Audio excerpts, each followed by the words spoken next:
If you're new to Final Cut Pro X, perhaps migrating from Avid or Premiere, here are 5 steps to help you get up and running. 1. The lingo. Apple have reassigned some traditional editing vocabulary. So let's just back translate.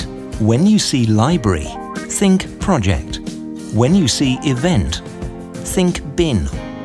And when you see project, think sequence. 2. The magnetic timeline. Final Cut's notorious magnetic timeline has taken a lot of getting used to.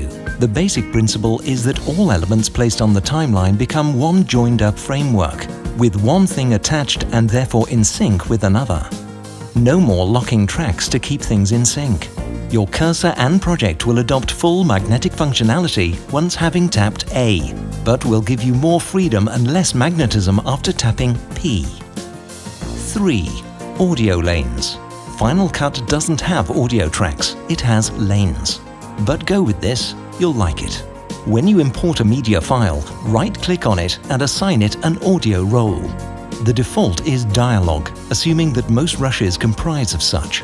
But you can assign as you like, even creating new roles, like voiceover. Thereafter, simply throw your media onto the timeline and it will find its lane automatically. Explore types of timeline views on the left to isolate and home in on specific lanes. 4. Making space and trimming. Make some room by positioning the playhead where you want and pressing Alt-W. This inserts a 3-second piece of slug. Now let's extend this. Click on it and press Ctrl-D. This has engaged the duration adjustment. Let's go plus, then 3000 and enter. It extends by 30 seconds. While we're at it, the Ctrl-D function offers great trimming. Highlight any shot, or better still several.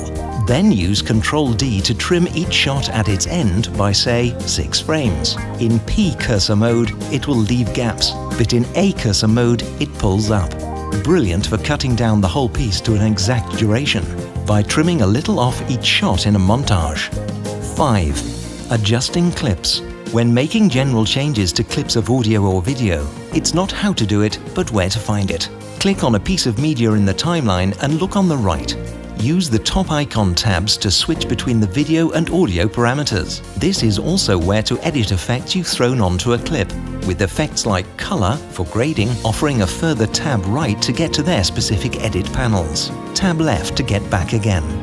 Look out for other, more specific videos from Media Explainer to get to grips with your media software packages.